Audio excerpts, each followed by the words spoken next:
Да, се враќаме во студиото на темата попис. Сме се уште, Ходжик, вас ве прекинавме со рекламите, продолжувате понатаму. Кратко, за да имаме простор да дебатираме и на други теми, знам дека го пробиваме рокот. Значи, пораката е таа да ВМРО ДПМН не го контаминира процесот и да дозволиме да држава да има еден попис. И еве да не останам должен околу двата подписа. Предпоставувам дека поучени од искуството од 2012 година од ДУИ, они велат дека тогаш Груевски се обидувал да го фалсификува пописот и они бараат контролен механизам. Јас, ако не планирам да правам некоја глупост, навистина не ми пречи да има и 2, и 3, и 5 подписа, затоа што јас влагам искрено во одреден процес и тој дупли подпис важи и обратно. Како што важи за едната страна, важи и за другата страна, така да не гледам некоја потреба од тоа да се прави балк. Мислам дека е тоа некој нивно искуство од соработката со Никола Груевски, кој во 2012 не успеа да спроведе пописа, неговите мотиви веќе ги знаеме, ама ќе треба да пречекаме некој друго време да го прашаме. Не.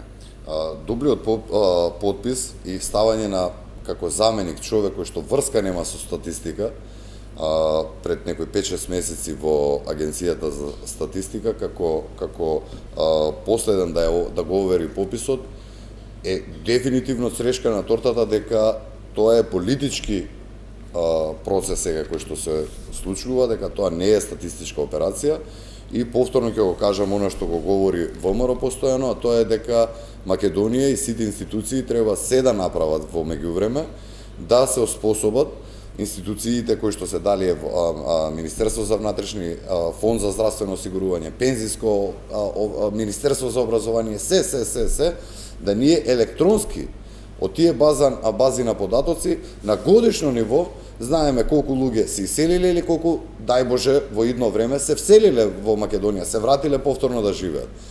Тоа, додека не се направи така, ние мислам дека за несреќа на Македонија, на сите граѓани во Република Македонија, ние нема да имаме правилен попис по кој што точно ќе се видат бројките колку резиденти има во моментов државата. Господин Пандов, сакам да ја прашам за последниот став кој го кажа денеска претседателот на ВМРО ДПМН Мицковски во однос на тоа каде што вели или електронски попис или да се одложи за една година. Од ова студио господинот Павле Трајанов, кој е дел од владеачката коалиција, го упати тој повик, вели окей, и тој сметаше дека дел од опозицијата, барањата на опозицијата требало да бидат прифатени, дел од амандманите, дека не требало сите 40 да бидат одбиени, но вели во ред, се уште има време во однос на методологијата. Вели, ајде сите партии да видиме во Заводот за статистика да пробаме кај методологијата да ги испегламе нашите барања. Но ми се чини дека сега ВМРО ДПМН го исклучува тој предлог, бидејќи одите на ригидни позиции. Или електронски, или да се одложи. Не оставате простор, тие ваши барања да се усогласат, доколку има некакви пропусти во методологијата, да се договорите и да се оди на попис, да речеме во јуни. Сега види, јас не можам ништо да кажам околу тоа кој понуди има. Има понуда синоќа тука од ова студио. Пендаровски кажа дека не е ништо страшно да се одложил месец-два, но со месец-два нема да се смени методологијата. Методологијата, она што дознаваме е дека човек, еден попишувач ќе влезе во вашиот дом и вие сите матични броеви што ќе ги имате, можете да му ги кажете на човекот. Имиња, презимиња, матични броеви, секој еден човек можете вие односно да го представите како ваш близок. Живеел тој тука, не живеел тој тука, тој ќе биде попишан. Тоа е она кое што е против ВМРО ДПМН. Фингерпринтот како метод на дополнителна проверка е да се знае дека тој човек физички живее тука. Затоа е барањето многу едноставно на ВМРО ДПМН. Нема ништо што е нешто задно ради ова или ради она. Сомневањето е дека нема да бидат попишани само резиденти, туку ние ќе попишуваме државјани. И тоа не го спори ни во еден момент. Нити Заев, нити било кој што учествува сега во овој попис. Ги знаеме барањата. А сите се согласуваме дека не треба тоа така да биде. Ајде само Мислите ли дека има простор сепак за договор, да се направи попис во јуни? Тоа ве прашувам. Нема, мислам Доколку има волја, се разбира. Да, ако има политичка волја кај СДС, мислам дека постои можност во таква ситуација. Меѓутоа, не може тоа, логиката, кога ќе ги поставите работите на маса, јасно ви е дека таа коалиција зависи од тој попис. И дека Заевни на крајна памет нема да влезе во таква авантура да го исцимува пописот ако тоа притисне на таа топка Али Ахмети и Дуи. И едноставно он е веројатно како човек, ако има здрав разум, а веројатно има многу луѓе во СДС кои што имаат здрав разум, гледаат што ќе се случи и укажуваат. Меѓутоа, повторно ќе речам, зависноста на обстанок на таа влада е прашањето попис и не верувам дека Заев ќе попушти по. Добро, Ходжик, во однос на уште ова за пописот, гледаме дека постојат некакви собирања, договарања за бојкот на пописот, неформално се разбира. Ја тоа, например, го следам на социјалните мрежи. Најмногу нема формален повик за бојкот. ВМРО ДПМН вели нема да ги признае резултатите, но велат дека исто така не повикуваат на бојкот, но известно е дека дел од населението нема да се попише. Доколку тоа се случи во пракса, а се отиде на попис, дали тогаш е битно дека сме направиле попис, а повторно нема да имаме релевантни резултати? Прво, тоа е резултат на една деструктивна политика која води опозицијата и која најави дека пописот е унапред со договорени проценти, што е апсолутно неточно. За жал, како што имаме така собирање за наводно бојкотирање на пописот, имавме такви антикампањи за неколку важни државни процеси од стратешки интерес на државата, како што беше членството во НАТО и како што спомнавме на почетокот, имаше по социјалните мрежи една неформална, но силна кампања против вакцинацијата. Сметам дека мора да се направи една добра кампања, каде што ќе им се објасни на сите граѓани дека пред се пописот е една сложена статистичка операција, од која понатаму ќе треба да произлегуваат политики во интерес на сите граѓани. И тука е тотално ирелевантно дали албанците се 27, 32, 22% и ирелевантни се етничките проценти во тој дел. Етничките проценти се важни во делот на креирање на политики од типот на образование на мајчин јазик и така натаму и така натаму. И затоа уште еднашка сметам дека треба сите општествени чинители, сите политички партии, сите невладини организации, невладиниот сектор долги години повикува и сум повикувал лично дека ни е потребен попис. Иако пропалнал тој од 2012, зашто не е направен, да речеме, во 2014 или 2013 нов. Нашето општество има, се согласивме на почетокот, навистина сериозна потреба од реални бројки, каде што ќе го утврдиме, не може пописот да биде, ќе го утврдиме бројот на жители и во државата, а и ќе се утврдиме и диаспората, и сметам дека законот за попис како што е овој е добар, да почекаме методологијата, се надевам дека методологијата, дека голем дел од овие паушални обвинувања ќе ги исфрли на страна. Добро, се разбира, да ја видиме методологијата. Во ред, останува уште 10 на минути до крајот. Денеска во собранието имавме интерпелација на министрот, на вице-премиерот, се извинувам, Никола Димитров. Тој е како вовет во таа тема на се што се случува во однос на евроинтеграциите.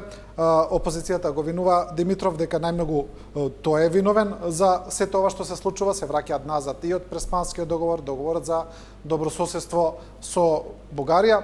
Одговорот на власта е дека сепак се случуваат работи кои се во наша моќ, да кажеме во наводници, например, бугарското вето.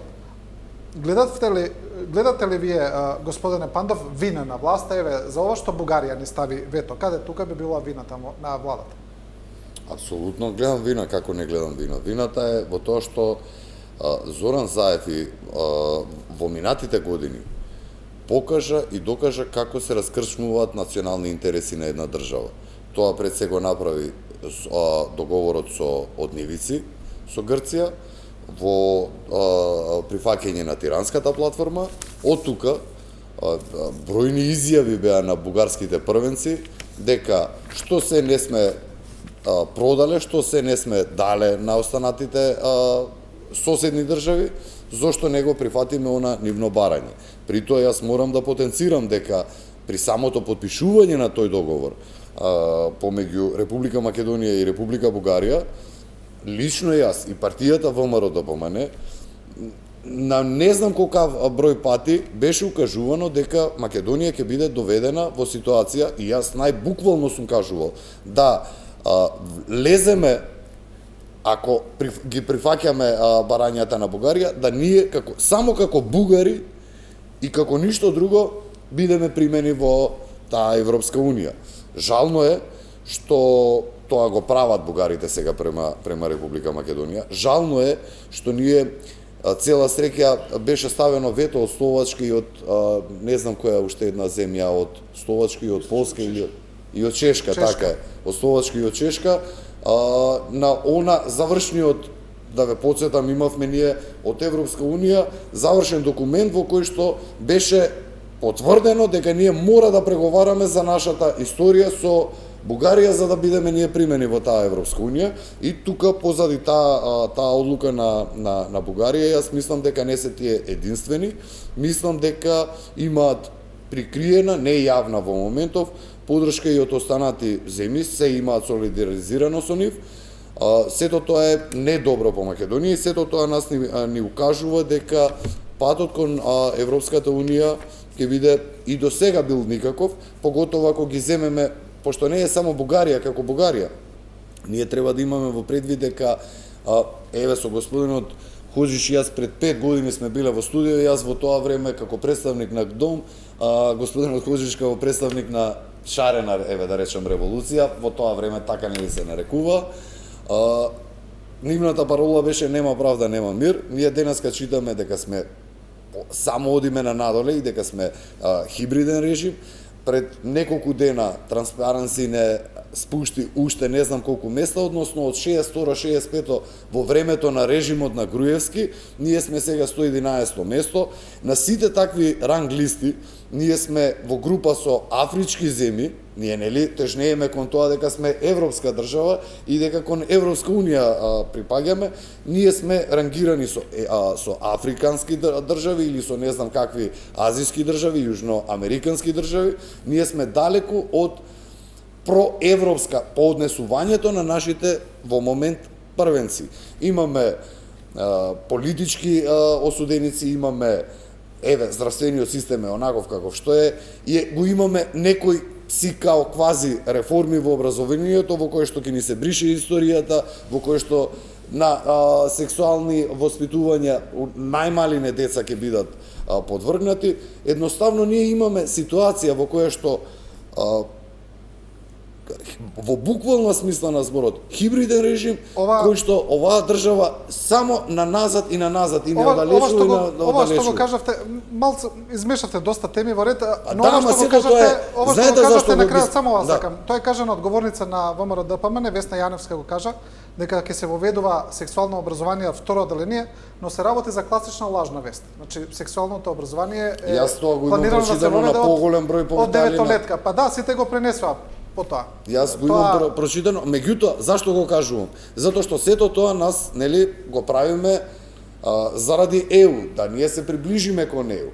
Од друга страна, се што е направено, не е само Бугарија, јас тоа сакам да кажам. Да. А проблемот со Бугарија е таков да, повторно ќе речам, цела среќа има некои сигнали од американските дипломати, кои што сега се уште не е етаблирана целата таа постава, но од одреден број на американски дипломати кои што инсистираат на тоа дека тој спор со Бугарија треба да биде тргнат од патот кон ЕУ, дека тоа е билатерален спор кој што ние треба меѓусебно како држави да го справуваме. Па ја мислам дека вие како новинар сте запознаени дека во европскиот извештај ВМРО-ДПМН беше нотирана како извор на лажна информација. Мислам дека како новинар дека таа анализа ја познавате. Тоа е едната работа. Втората работа, околу договорот со Бугарија, ја и како договорот со Грција го поддржав во тој момент. И уште мислам дека нашата влада не подпиша лоши договори. Тие се секако компромиси кои се можеби во првиот момент изгледаат болни, но договорот со Грција нас ни овозможи уште една стратешка цел, а тоа е да влеземе во НАТО, а при тоа да се зачува македонскиот идентитет и македонскиот јазик. Не е точно тоа. Апсолутно е точно. Немаме, ние немаме македонски народен театар веќе. Ние немаме македонска телевизија. Ние немаме ништо веќе македонско и тука повторно се прелева и во договорот со Бугарија ова последново што беше. Со лажните вести можете да не е лажна вест, кој е македонска? Имате балет и опера, нема македонска. Ги откорнавте сите, односно не вие, но представниците на власта, сите секако што пишуваше нешто македонско не постои се. Мислам дека кога се работи за етнички институции останато македонско од мислам државните мислам дека навистина не треба да се дозволи да едно апсолвирано прашање кое е веќе јасно дека со договорот од Грција со Грција нашиот идентитет е зачуван и дека Република Северна Македонија, што е уставно не име, може да се противиме или не на тоа, ново исто и да кажеме, вие може да мислите дека е грешка, ја мислам дека е достоинствен компромис, но сега да петираме дали постојат македонци и македонски јазик и дали е зачувано, мислам дека не личи на оваков тип на емисија. Сега ако може да продолжи. Ама не е точно, вие тоа што го говорите не е точно, има документи и документи. Сега го ти може продолжи, да меѓутоа шириш лажни вести, а од преска говориш за лажни вести. Океј. Што се однесува на договорот со Бугарија, и тој договор јас сметам дека нашата страна треба да се држи до него и дека сме во еден историски момент каде што нашата страна повторно направи одредени компромиси, но мислам дека тие компромиси се добри за иднината на нашата држава и тој договор најде на сериозни оспорувања и во Република Северна Македонија и во Република Бугарија. Она што има и на двете страни има и одредени сили кои можеби не добиваат доволна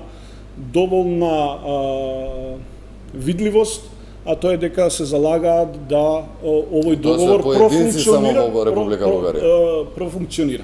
Има поединци се нема ни една политичка партија која што не го негира. Простор на една листа потпишани врхунски интелектуалци кои се противаат, да речеме, на бугарското вето, кои во Бугарија исто се залагаат за едни пријателски односи. И имаме исто структура која тука представува дека денешна Бугарија е наш непријател и така натаму и така натаму. Да.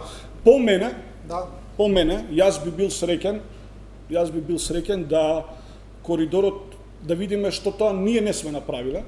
Коридорот 8 сметам дека треба да се развира како и коридорот 10, како сите други правци во државата и ние треба да бидеме отворена држава кон сите наши соседи.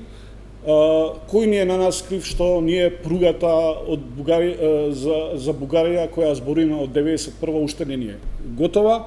Јас би бил среќен да имаме и пруга, да имаме и подобар автопат кој се гради. Сега бизнис релациите со Бугарија да бидат подобри. Не се гради автопат, од каде културата и уметноста и спортот да има поголема раздвиженост помеѓу двете држави. Кај нас да не бидат застапени само турбофолк бугарските канали и сметам дека во една таква атмосфера дека и во двете општества ќе имавме многу подобра клима за поправање на односите помеѓу двете држави. Ние, значи, разговорот ќе го продолжиме сега после емисијата, бидејќи ги надминавме сите рокови. Ви благодарам за учеството. Благодарам. На вас, почитувани гледачи, ви благодарам што ја следевте анализата на Телевизија 24 и се разбира, останете со нашата програма.